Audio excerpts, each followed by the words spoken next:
20 centimeters of concrete just stands here, super Swiss, yes. Come on, friends, let's see what the back of the HiEnd System 1200 looks like, exactly 1200. And here mainly is the first press that they gave you, these tubes. Where to find the perfect sound, how to get a real listening room that has everything you wanted. And today we're going to talk about this, not just the person, but with a capital P. Anatoly Alexandrovich, I greet you. Good day, Dion. With a true audio enthusiast, a guru, a legend, I won't be afraid to say that. Because friends, believe me, I'm 40 years old, I was born and live in the city of Smolensk, and this is a person who really changed the history of our city. Because the coolest store, the coolest chain of electronic stores in those days, was making waves. Not just in Smolensk, but in the region and even in nearby settlements. Anatoly Alexandrovich is one of the few who brought HiFi to the masses, because his stores had a whole department where people were engaged in the selection of equipment. At that time, as far as I remember, there were Polk Audio, Harman, Yamaha. Friends, I bought from Anatoly Alexandrovich at one time when I was young, a Yamaha amplifier receiver, as I remember now, the fourth line. And in general, Anatoly Alexandrovich has been connected with music all his life, looking for this super cool sound. He is still searching. And today we're at his home. This is the first room, friends. Stay with us, watch the video, like it, leave comments, because we'll be visiting the coolest room a bit later. In the room, not just a room, but there were legends in the city that Anatoly Sanich specifically made this room for, let's say, music listening. He built it, designed it, and even ran some mega cool cables straight from the pole. All right, let it be mega cool, but that's how it was. Finish cable, finish. Just imagine what an uncompromising approach this is. And today we're going to chat with this person.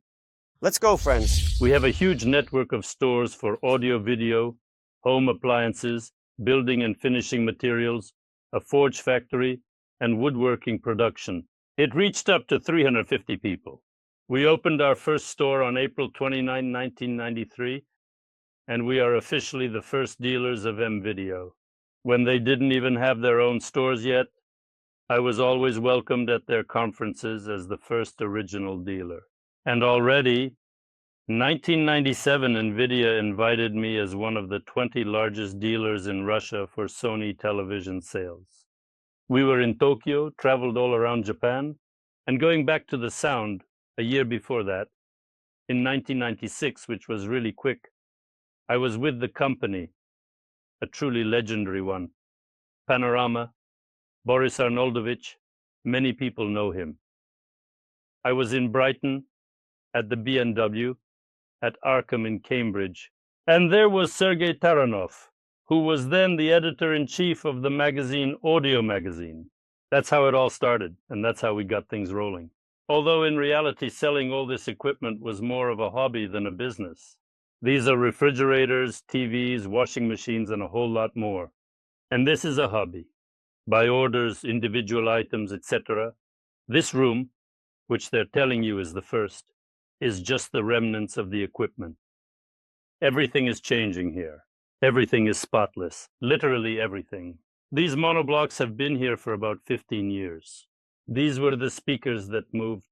4 pieces. There were 4 here. And the air conditioner always worked here. In winter, summer, always. No wonder, yes, 120 watts of tube power. 4 pieces at 120 watts. There was heating here. Huge Westlake speakers. Westlake Audio TM3. They're the third ones from the top. Well, the first ones weigh 500 kilograms. The second ones are almost the same, just called HR1. And they have a mid-range driver installed. Sometimes I regret not buying them back then at the Purple Legion in 2010. So how much did you buy your Westlakes for? Westlakes, $85,000. $85,000, friends. Transfer it to the window now. That was the selling price for me. But they cost around 105, 110, something like that. Like Bitcoin right now. Yeah, I don't know. Maybe, I don't even know if they're selling them now. They're being released. They're sold on Avito. They can be found on Avito, yes. And the price difference is from 2 to 8 million. Please, you can buy the Vizliki. Well, those are used, yeah. Depends on their condition. But we will talk about the leaks on the spot. All right, let's take a look at those, yeah. Anatoly Alexandrovich, how did you come to this? Although, tell us a couple of words about how you got into Westlake. How did you get into such high-end stuff? What did you have initially? What did you put in? What path did you take? Tell our friends, our subscribers. Maybe they'll take something from this story too and avoid making some mistakes because you moved. All of us gradually, right? I'll try to keep it short because my biography is probably only needed by me and my wife. So, I graduated from Belarusian University. I'm a physicist, and in 1976, I moved to Smolensk and started working in microelectronics. And in 15 years, I grew quite a bit. Became the head of production at a very large aviation instrument manufacturing plant. But in 1991, I asked the director for a leave and started my first company. Everyone thought I had lost my mind a bit, but they weren't wrong. Yeah, they weren't wrong. And since we were physicists, my partners were also in similar positions, let's say in administrative roles. They all left their jobs too, and it was tough for them. We gradually started because I had friends in Minsk who had a company for creating satellite television, Technosat. They were friends of mine, so I went to visit them, and I started with satellite television here, which quickly, almost instantly, turned into selling equipment. That's how we started. We earned our first money. We built up zero capital on something else, so we had something to buy the equipment. It's better not to remember that. I remember you even raffled off a car just like now. That's the right question. We raffled off completely honestly and not just one. Once we raffled off two, one expensive one and one cheap one for New Year. But we were told, and I later understood, that it would have been better if we had raffled off three cheap ones or four, because with the money from one expensive one, we could have bought more. But it's New Year every time. They didn't believe us, and rightly so, because I know how all this was sometimes done at companies. One very respected Eastern company in Smolensk raffled off their cars through a famous singer. He pulled out the winning car very carefully and precisely, very accurately. It was. But everything was honest with you. Absolutely. I was little too, my family participated, and there were no talks about anything being unfair. Well, we organized a big celebration for New Year.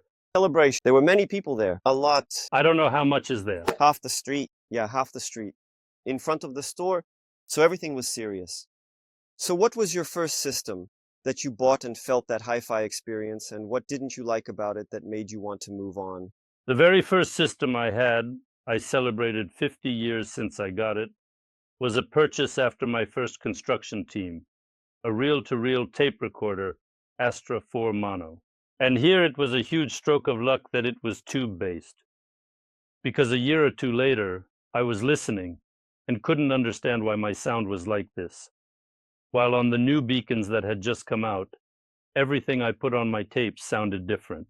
There's no sound, no, and that's it. I didn't understand that back then. This is already many, many years later. So in university, I literally went crazy over recordings. It's a whole story. I could talk about it, but there's no point. I just got lost in music, in my studies, in everything. But the truth is, everything turned out fine in the end. And then when the 90s came, we started bringing all this pioneer techniques. We were hauling them in trucks. Audio. People were taking apart half audio. So something completely Yamaha's there. I don't remember. Did we bring Denons? Not. We brought a lot in large quantities.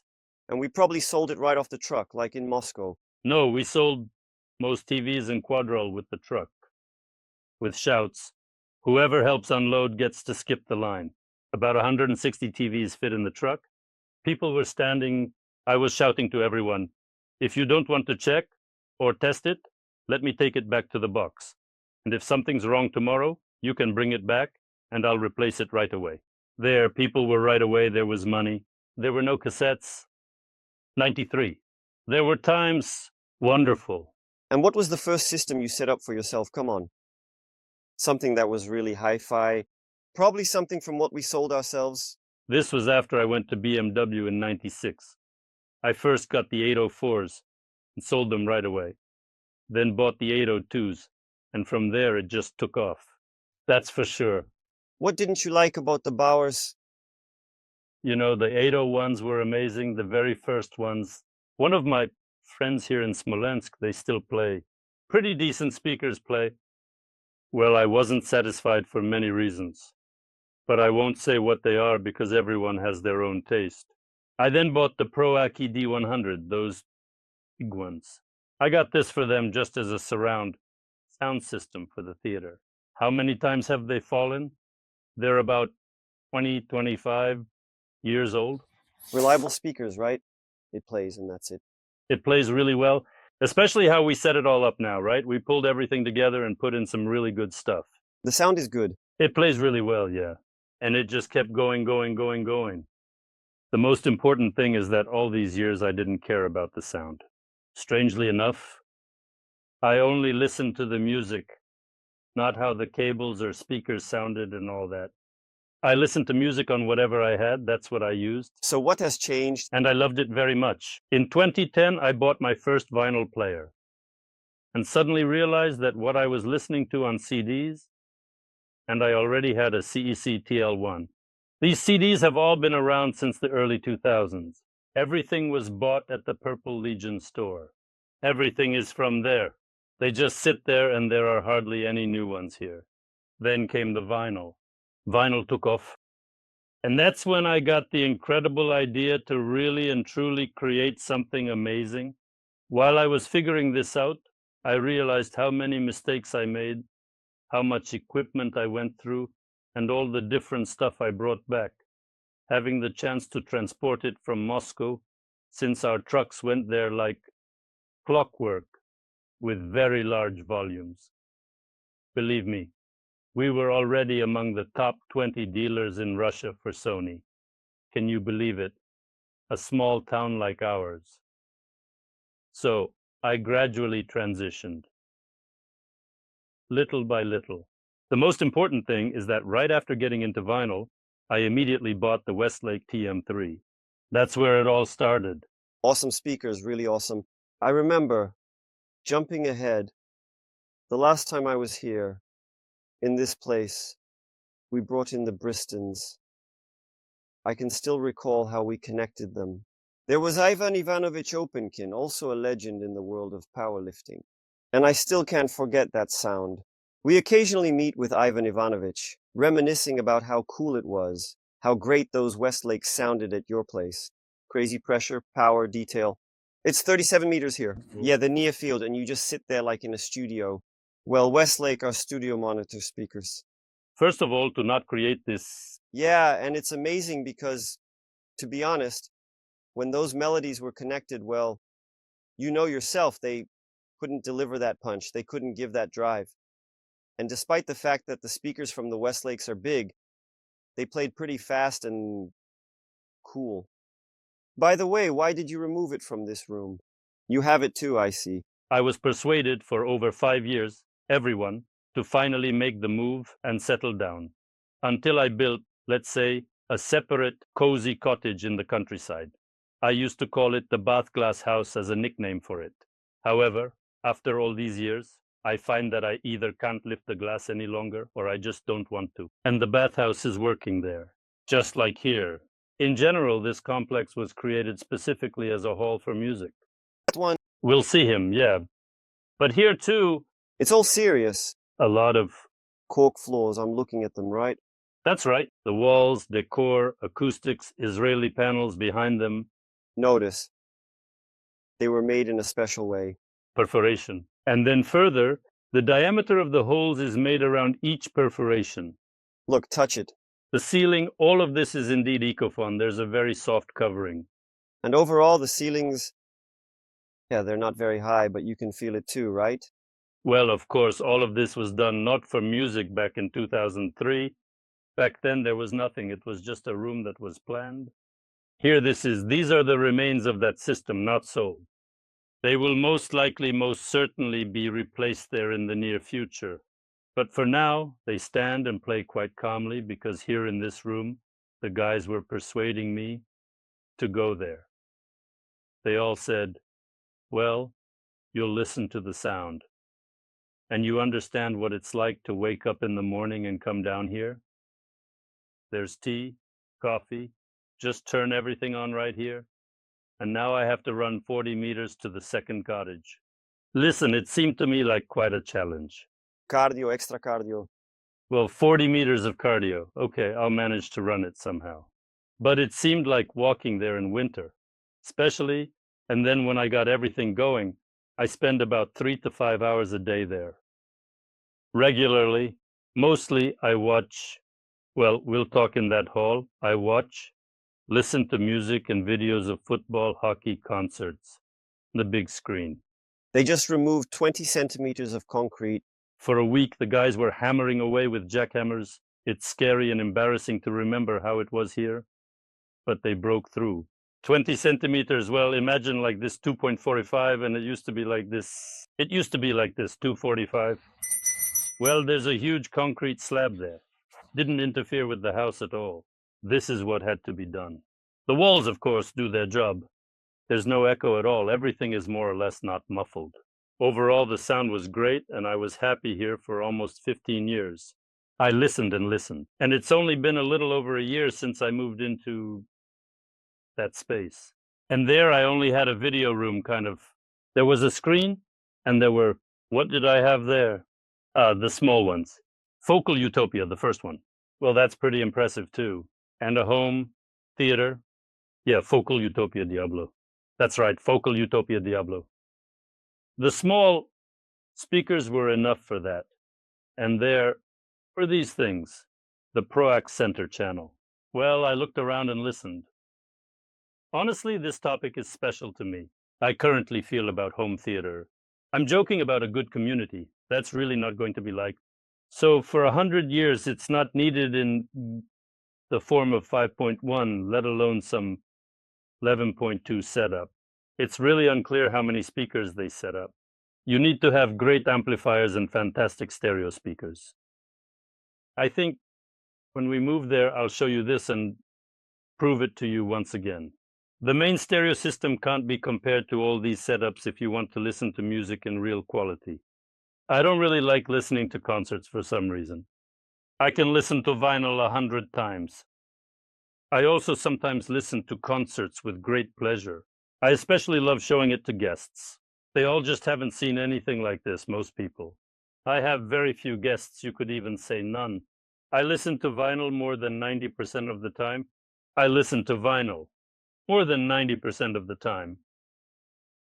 One practically.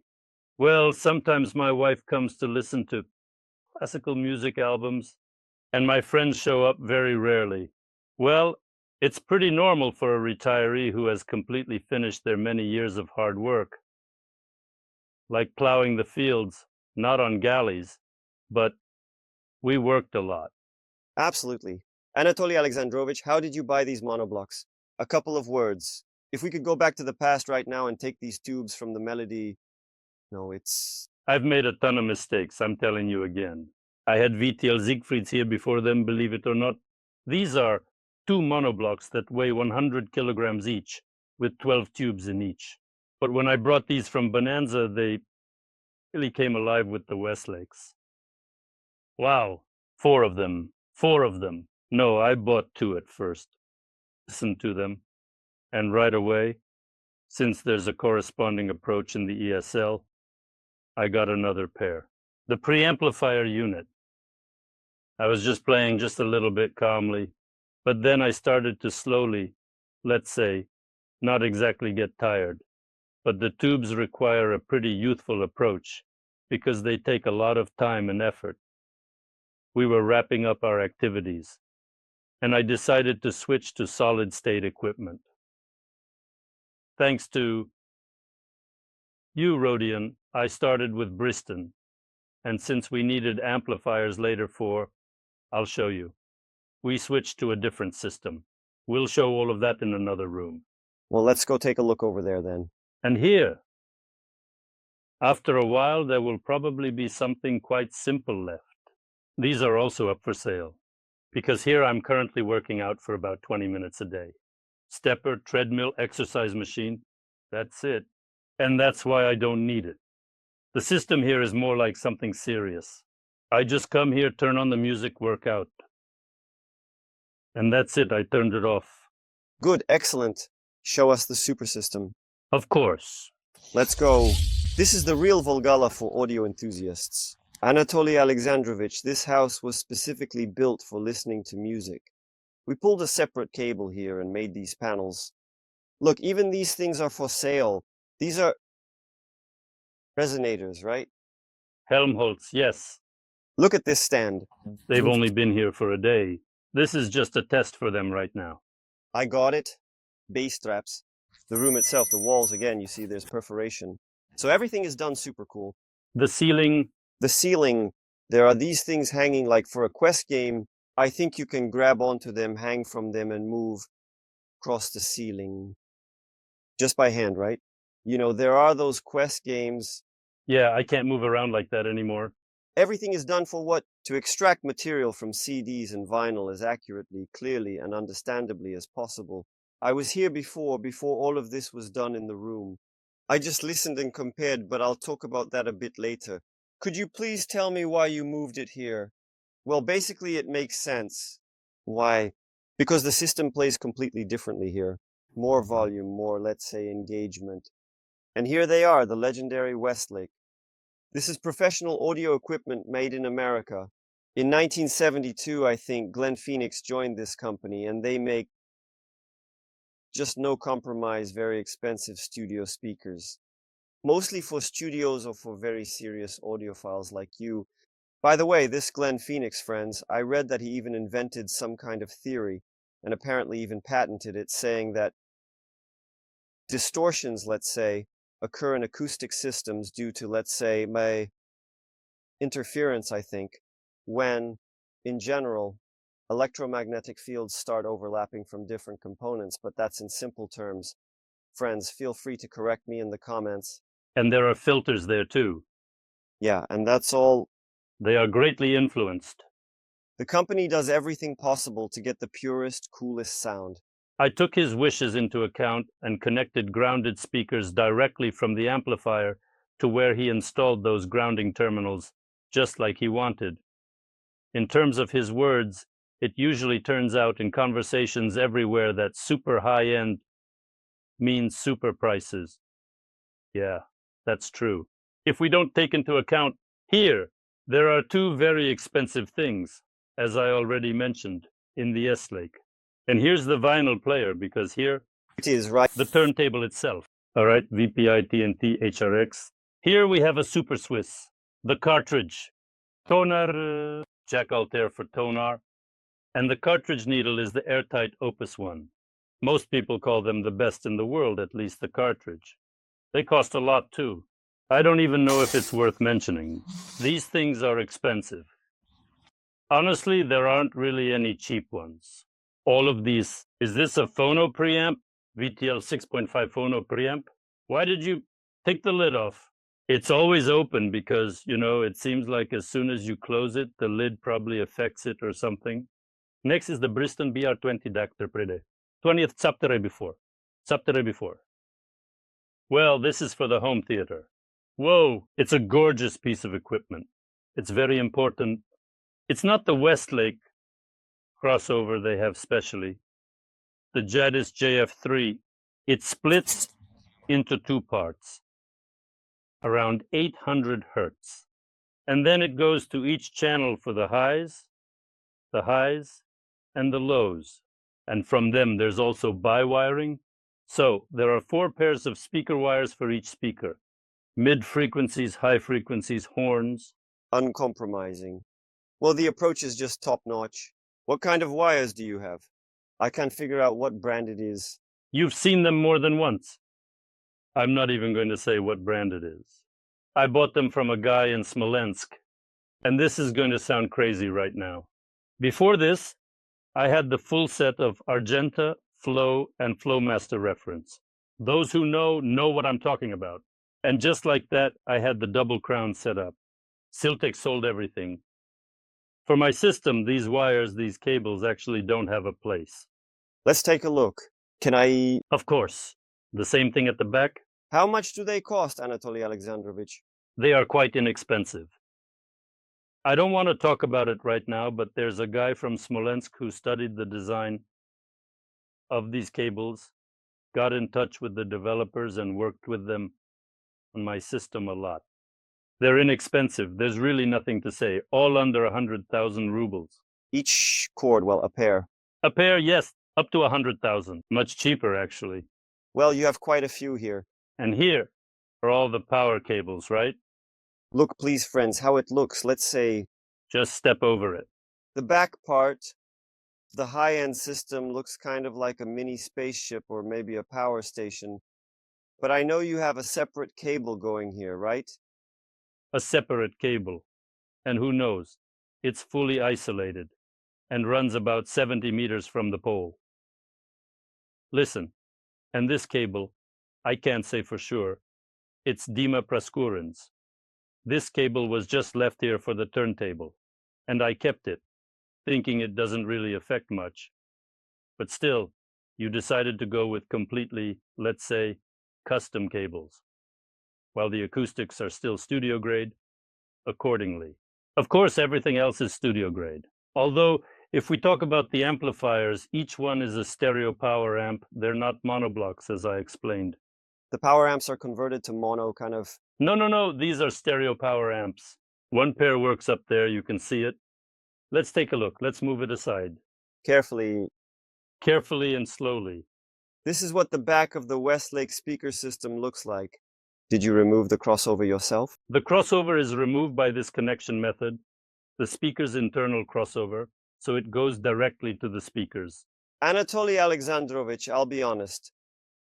When we were in that room, I'll repeat, that drive was really impressive. Here, because of the large space, we lose some of that engagement. I remember how your system sounded there, and back then, with Ivan Ivanovich, we listened, and here it seems to me that this drive has faded a bit. What do you think? Did you notice it or not? But there, we were practically right up close to those Westlakes, and here we're sitting twice as far away, but we get a bigger scale. We didn't have such a deep and wide soundstage there, because now the soundstage has split. It's moved behind the speakers. And I always recommend keeping the speakers at least a meter away, or even better, like here, essentially, 2 meters or more. And because of the 2.70, due to this layout, the room length is 11.10, so 2.70 was chosen. After many rearrangements and adjustments. Everything here was selected empirically, although it all started with Smirnov's acoustic calculator, but that's just the beginning. Why did you replace the professional Bristol amplifiers that are used in the studio, which generally trolled the Westlakes quite well, with our filigrane? The filigrane 5000 is made in St. Petersburg. They're not that powerful. Two, I think, at 180 each. They need a lot of power. They need a lot of power, but I really never want to argue at all. They performed significantly better here in my system than the Bristol. Much better. You just weren't there at the time when we checked after all the renovations, the modifications, comparing the filigranes with those power cables and everything else. That's what I hear. I don't want to argue once again, everyone has their own preferences. Second, about the dynamics and everything else. I think it's not great when they test like this, you know? They just come in, say, all right, turn it on. And then they play something, listen for a bit, and that's it. You listen to the second one on something else, and that's it. This is better, this is worse.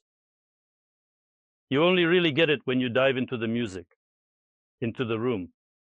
You listen for half an hour, maybe even have a drink or something like that.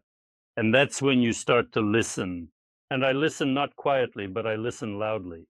Basically, In rock music, it's like at a concert here.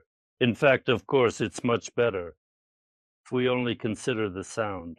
If we're talking about the sound, there's no way that's even up for discussion. Well, if you have good friends, then we listen together. And that's when you really get into the music. And then you start comparing everything. And you can really feel that filigranes are amazing amplifiers, absolutely amazing. You just need to feed them properly, set them up, connect them, and everything else. I have a notebook on my computer with 1,200 discs, unmatched dynamics. I have a notebook here with 1,200 discs. They are on my computer, of course, but they're also in this notebook. I was giving ratings here. Every disc is listed. Rating the discs. This is just crazy. Right now, I've decided to listen to all 1,200 over a year and a half and keep 800 where there are no discs. By the way, I sometimes watch videos showing some vinyl collections, but honestly, that's just not something you should show. They have 10 discs of some one title, and they think that having 7,000 records is a good thing. How many do you have here?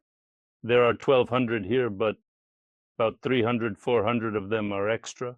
Exactly 1,200. And here, believe it or not, but mostly it's the first press. Really? And jazz? No, less jazz. Jazz is really hard.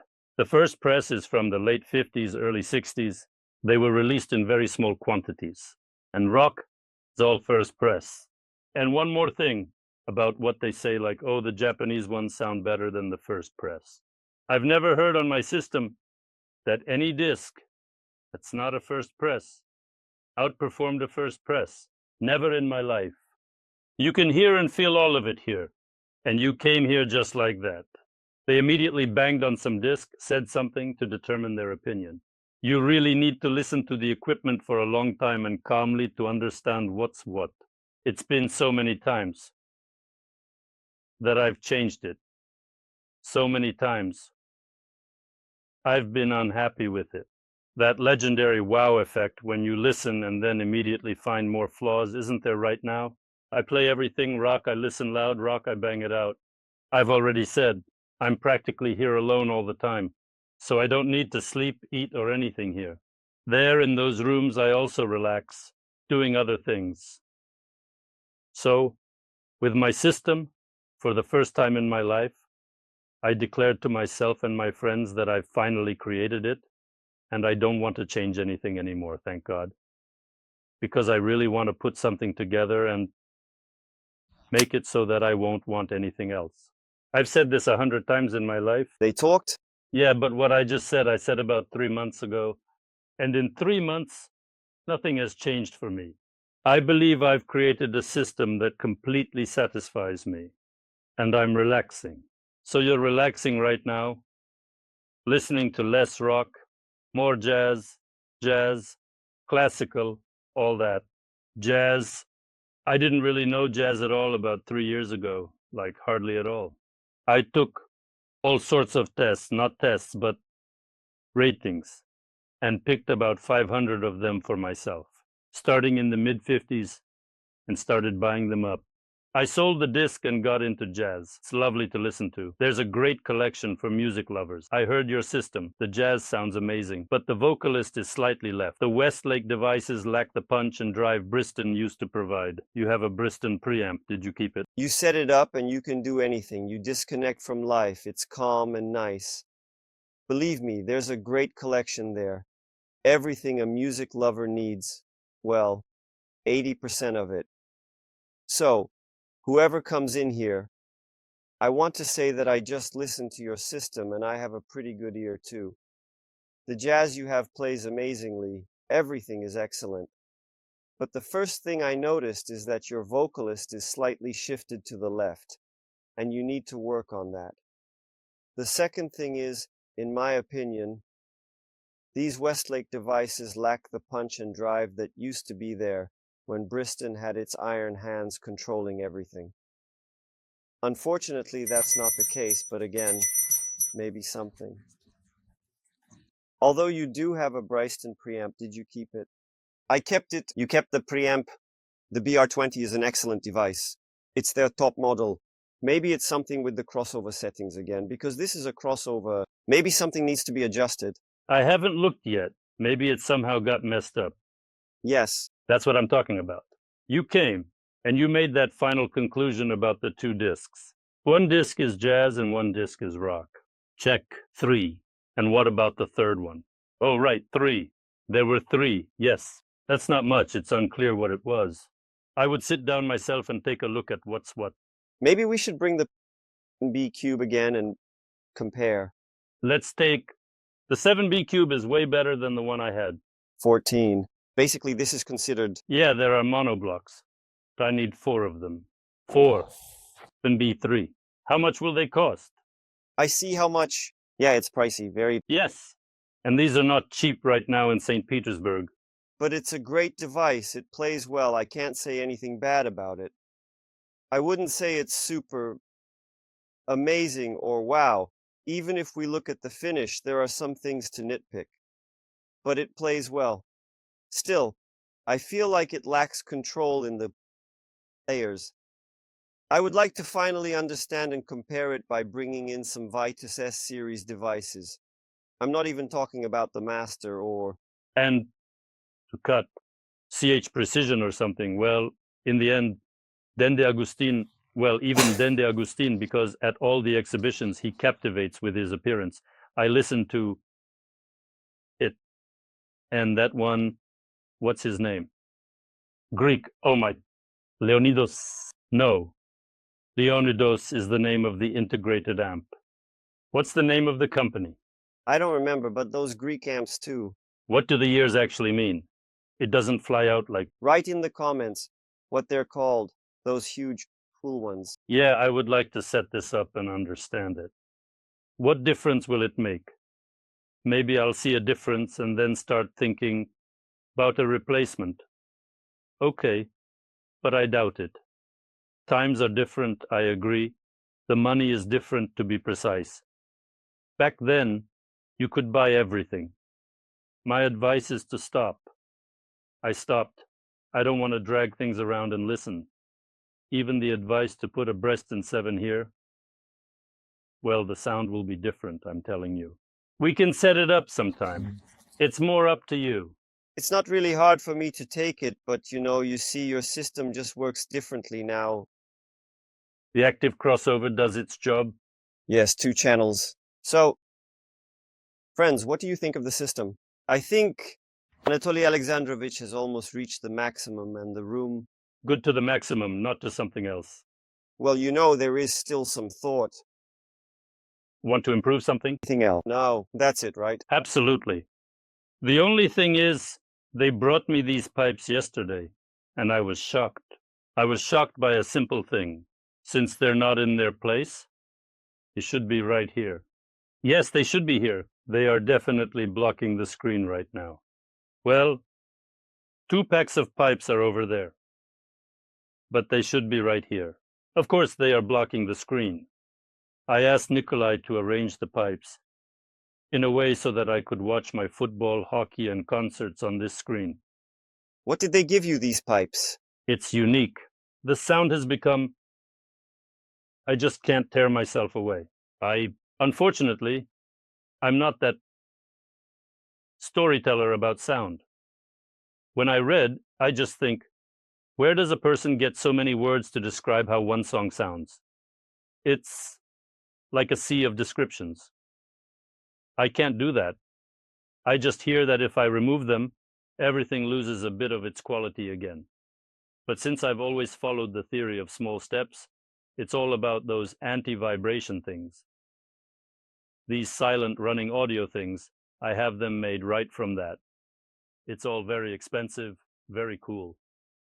I once got them in St. Petersburg from a company called Altima. And I remember you had those little springs made. Well, that's all in the past and forgotten. And now, here they are, the French dinaras. And the copper is purely my personal upgrade. You see, everywhere there are these heavy copper pieces. And now, here they are, the French dinaras, and copper is purely my personal upgrade. You see, there are these heavy copper pieces everywhere. By the way, no matter what you put it under, copper does its job. I even took my feet off the player, and it's also set up there. Well, you can see it, and there are a ton of these little upgrades here, but that's how it all comes together. It's my theory of small steps, little by little. But what they do with the cables, the cords, as people call them, is incredible. They changed the whole system in about 6 months. When I started testing, I often misplace the stress because I'm Belarusian, unfortunately. I ask for forgiveness from the experts of the Russian language. Anatoly Alexandrovich, I'll say this. Once again, I truly take my hat off to you. Indeed, you've done so much for the city, for Smolensk as well. 30 years, 32 years, the company is the first. Yes, I've bought quite a bit from you. Well, Technoset was really a brand, and the fact that you're into music, that you're still looking for those nuances, even if you've replaced some of the wires with filigree ones, shows you're searching for your sound. That's definitely a good thing. These moments extend life, by the way. It's scientifically proven that people who collect things or try to find something, they say that music prolongs life for those who listen. You've got music here, and accordingly, there's also this scientific. I lived fine for the first 70 years with this approach. Let's move on. It's magnificent anyway. I believe there's still room for growth in the system, even with small investments. But the fact that you got them out of that building from the basement, Yeah, it was 170 kilograms to drag that out. with the help of the esteemed Ivan Ivanovich and students, they brought these speakers. I can't even call them speakers. They're just these huge blocks. It's madness. It's really complicated. In Russia, there are certainly quite a few Westlake owners, and they've written a lot on the website about how they're fighting to get them going. For many, it took a really long time. But now I hear that it seems like everyone is slowly getting it to work. For me, since I bought them in 2010, they didn't sound right, in my opinion, for about 12, 13 years. It's only been just the last year or two since I moved here and changed a lot in the system. Well, they sounded great there. Yeah, it was great, of course. I lived there. Remember that sound. When I heard how they played the melodies, I thought, Well, it's not like that here. You sit down.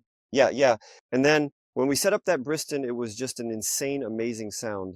I just blown away. Rodion, can we try again? Can we try? I'm actually curious because you can't move them. I think it's definitely not worth touching them from here. That's it. It's all done. That's 100%.